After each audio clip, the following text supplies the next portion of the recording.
Hi అండి. అందరూ ఎలా ఉన్నారు? రీసెంట్‌గా మనము రమణేశ్వరం గురించి వీడియో సిరీస్ చేస్తున్నామండి. మీరు చూస్తున్నారు కదా మన ఛానల్‌లో.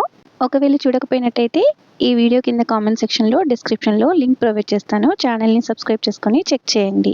ఈ వీడియోలో మీరు ఎంతగానో ఎదురు చూస్తున్న బంగారు శివలింగం అభిషేకాన్ని చూపించబోతున్నానండి. వీడియోను ఎక్కడా స్కిప్ చేయకుండా చివరి వరకు చూడండి. రమణేశ్వరంని ఇంతకు ముందే సందర్శించిన శివభక్తులకు తెలిసే ఉంటుంది. అది ఒక అపర కైలాసంగా అనిపిస్తుంది. ఎక్కడ చూసినా శివనామాలతో, శివలింగాలతో, శ్రీచక్రాలతో, అడుగడుగునా అమ్మవారి, స్వామివారి విగ్రహాలతో మనసుని పునీతం చేస్తుంది. ఆనందంతో పులకితులమవుతాం. అలాంటి అద్భుత అనుభూతిని మీరు కూడా పొందటానికి ఈ వీడియోని స్టార్ట్ చేద్దాం. Let's get into the video.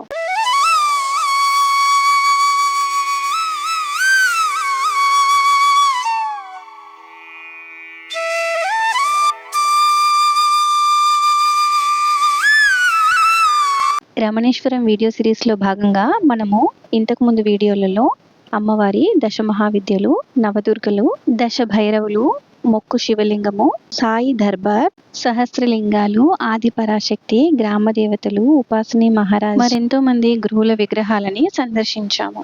ఇక్కడ మీరు చూస్తున్నది స్ఫటిక శివలింగేశ్వర దర్బార్ అండి. ఇక్కడ 3 అడుగుల స్ఫటిక శివలింగం ఉంటుందండి. మనం ఎక్కడికి వెళ్ళినా సరే దానికి పూజ చేసుకునేటట్టు, అభిషేకం చేసుకునేటట్టు టికెట్స్ ప్రొవైడ్ చేస్తారు. అది ఎలా చేయాలో గైడ్ చేయడానికి ఎక్కడికక్కడ ఎంప్లాయీస్ కూడా ఉంటారు. ఈ పర్టికులర్ సన్నిధానంలో 77 శివలింగాలు, 52 శ్రీచక్రాలు ఉన్నాయండి. ఒక్కసారి ఆ 3 అడుగుల స్ఫటిక శివలింగాన్ని దర్శిద్దామా?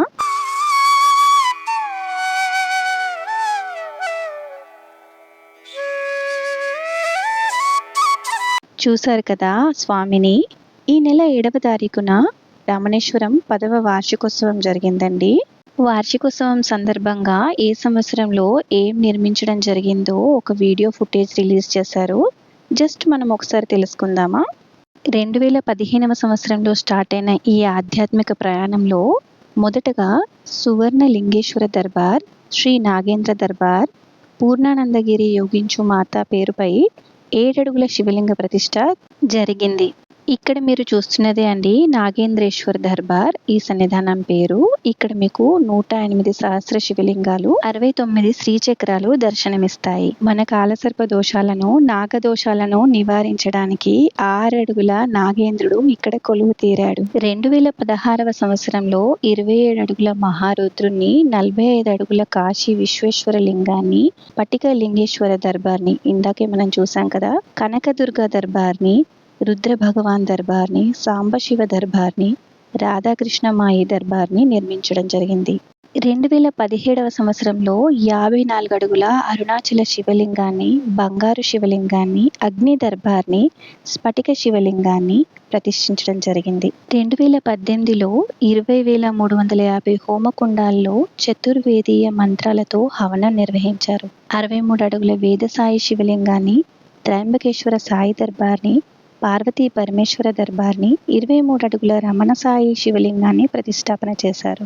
2019లో శ్రీ ఉపాసని మహారాజ్ దర్బార్ని, ఉపాసని బాబా బ్రహ్మ వివాహం చేసుకున్న 24 కన్యల పేరు మీద శివలింగాలని, జలలింగ దర్బార్ని ప్రతిష్టాపన చేశారు. 2020లో గ్రామ దేవతల ప్రతిష్టని, శివశక్తి సాయి దర్బార్ని, ఋషి శివలింగాన్ని ప్రతిష్టాపన చేశారు. 2021లో నవదుర్గ ప్రతిష్టని, సహస్ర గోధామాన్ని, ఒకేసారి 1000 గోవులను సేవించే మహాగోశాల నిర్మాణాన్ని, 2023లో వరుణ, గంగా, ఆపోదేవి సన్నిధానాలని, దశ మహావిద్య, దశ భైరవుల ప్రతిష్టాపనని, శ్రీదేవి ఖడ్గమాల తాంత్రిక సిద్ధగురు సన్నిధానాన్ని ప్రతిష్ఠించారు. అదిగోండి చూస్తుండగానే మనము బంగారు శివలింగ దర్శనానికి వచ్చేసాము.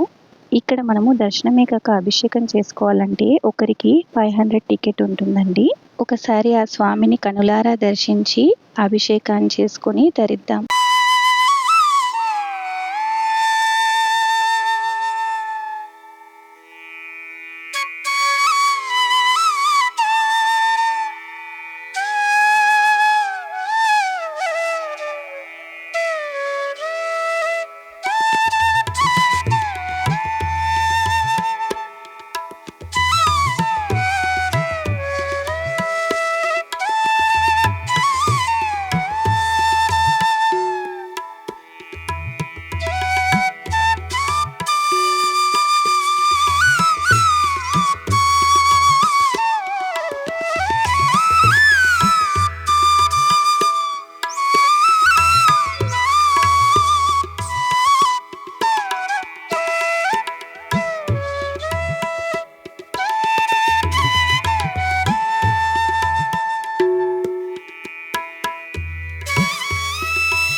చూసారు కదండి అద్భుతమైన స్వర్ణ శివలింగాభిషేకం. మీరిక్కడ అబ్జర్వ్ చేసినట్టయితే మొదటగా మనకు నీటితో శివలింగాన్ని అభిషేకం చేయించారు. ఆ తర్వాత పాలతో అభిషేకం చేయించారు. ఆ తర్వాత మళ్ళీ నీటితో అభిషేకం చేయించి పత్రాలను, పుష్పాలను సమర్పింపజేయించారు. లాస్ట్‌లో మనకు అభిషేకం నీళ్ళని మన తలపై చల్లుకొని స్వయంగా మనము శివలింగాన్ని తాకి నమస్కరించే అవకాశాన్ని కల్పించారు. ఇలాంటి అపురూపమైన స్పర్శ దర్శనం మనకు అన్ని క్షేత్రాలలో లభించదండి. కానీ ఇక్కడ మనము అభిషేకం చేసుకున్న తర్వాత మనమే స్వయంగా శివలింగాన్ని తాకి మనం నమస్కరించుకోవచ్చు. మన ప్రీవియస్ వీడియోలో చూసినట్టయితే మీరు మొక్కు శివలింగాన్ని కూడా మనం భౌతికంగా ఆలింగనం చేసుకొని మనం కావలసిన కోరిక కోరుకుంటాము. ఆ మొక్కు శివలింగ సన్నిధానము 2024లో ప్రతిష్ఠించారండి. 2024లో మనకు సప్త ఆలయ సన్నిధానము, సహస్ర కుండాత్మిక హవనశాల, శ్రీచక్ర మహాలయము నిర్మించడం జరిగింది. ఈ శ్రీచక్ర ఆలయాన్ని కూడా మనము ఇదే వీడియోలో చూడబోతున్నామండి. ఈ శ్రీచక్రాలన్నీ కూడా మహామేరు శ్రీచక్రాలండి. మీరు కనుక నా ప్రీవియస్ వీడియోలు ఫాలో అవుతున్నట్టయితే నేను ఇంతకుముందు శ్రీచక్రాల గురించి ఒక వీడియో చేశానండి. శ్రీచక్రాలు మనకు 2 రకాలుగా కనిపిస్తాయి. భూప్రస్థారం, మేరు ప్రస్థారం. మనకు 2 డైమెన్షన్లో ఉండేదాన్ని భూప్రస్థారం అంటాము. అదే మనకు 3 డైమెన్షన్లో కనిపిస్తాయి శ్రీచక్రాలు, వాటిని మేరు ప్రస్థారాలని అంటాము. ఇక్కడ అవే పర్వతంలాగా కనిపెడతాయి, వాటిని మనము మహామేరు ప్రస్థారాలని పిలుస్తున్నాము. శ్రీచక్రం అంటే స్త్రీ పురుషుల శక్తికి నిదర్శనం అండి. శివశక్తుల సంగమాన్ని శ్రీచక్రంగా మనం భావిస్తాం. శ్రీచక్రంలో ఉండే ఒక్కొక్క భాగానికి ఒక్కొక్క శక్తి ఉండండి. మనకి 3 సమాంతర రేఖలతో కూడుకున్న చతురస్రాకారం వల్ల త్రైలోక్య మోహనం కలుగుతుంది. 16 రేకుల వృత్తం వల్ల సర్వ ఆశ పరిపూరకం అవుతుంది. 8 రేకుల వృత్తం వల్ల సర్వ సంక్షోభాలు తీరుతాయి. 14 చిన్న త్రిభుజాల వల్ల సర్వ సౌభాగ్యం కలుగుతుంది. 10 చిన్న త్రిభుజాల వల్ల సర్వ అర్థ సాధకాలు కలుగుతాయి. 10 చిన్న త్రిభుజాల వల్ల సర్వ రక్షకాలు అన్నమాట. 8 చిన్న త్రిభుజాలు సర్వరోగాలను హరిస్తాయి. మధ్యనున్న ఒక త్రిభుజము సర్వసిద్ధిని ప్రసాదిస్తుంది. ఆ మధ్యలోని బిందువు సర్వ ఆనందాన్ని కలిగిస్తుంది. ఇప్పుడు నేను చెప్పినవన్నీ ఒక్క శ్రీచక్రానికి కలిగే మహత్యాలే. అలాంటివి ఇక్కడ 1023 శ్రీచక్రాలు ఉన్నాయండి. ఒక్కసారిని వాటిని దర్శిద్దాం.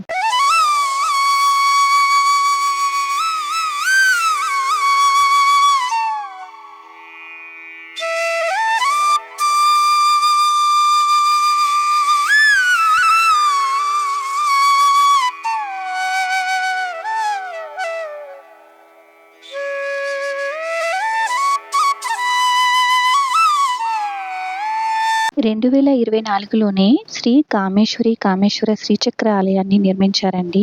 ఇక 2025లో అంటే ఈ సంవత్సరంలో దుష్టప్రయోగ వినాశక శివలింగేశ్వర సన్నిధానాన్ని, మహారుద్రాలయాన్ని నిర్మిస్తున్నారు. ఇంకా ఆలయంలో ఎన్నో నిర్మాణాలు జరుగుతూనే ఉన్నాయి. ఆలయంలో మనము నిత్య పూజలో పాలు పంచుకోవాలంటే, సర్వదర్శనం చేసుకోవాలంటే మార్నింగ్ 8 to 9 విజిట్ చేయొచ్చని చెప్పారు. మనం లాస్ట్ వీడియోలో చూసినట్టయితే సప్త ఆలయ శివలింగాలను చూసామండి. అందులో మనము మహాకాల భైరవుని, భస్మ మహారుద్రుని, జగదాంబాని, అష్టలోహ శివలింగాలను, ఏకాదశ లోహ శివలింగాలను దర్శించాం. ఆయా లింగాలను పూజించడం వల్ల వచ్చే ప్రయోజనాలను కూడా తెలుసుకున్నాం. అయితే ఇక్కడ నేను పార్ట్ 1లో చెప్పినట్టుగా మేము యాదగిరిని దర్శించి ఇక్కడికి వచ్చాం కాబట్టి మాకు మొత్తం ఆలయాన్ని సందర్శించడానికి కుదరలేదండి. జలలింగ దర్బార్ని మేము దర్శనం చేసుకోలేకపోయాము. ఎందుకంటే ఆలయం టైం 7ంటికే ముగిసిపోతుంది. మనకు మొదటగా ఒక్కొక్క సన్నిధానాన్ని చూపిస్తూ, బంగారు శివలింగాన్ని చూపిస్తూ, ఆది పరాశక్తిని చూపిస్తూ జలలింగ దర్బార్కి తీసుకెళ్తారు. సో ఆఖరున జలలింగ దర్బార్ ఉండడం వల్ల మేము దాన్ని దర్శించుకోకముందే సమయం ముగిసిపోయింది. చివరగా మరొకసారి మనం చూసిన దేవతా విగ్రహాల గ్లింప్సెస్ని చూసి తరిద్దాం.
చూశారు కదండి అద్భుతమైన అద్వితీయమైన ఆ దేవతామూర్తుల విగ్రహాలని.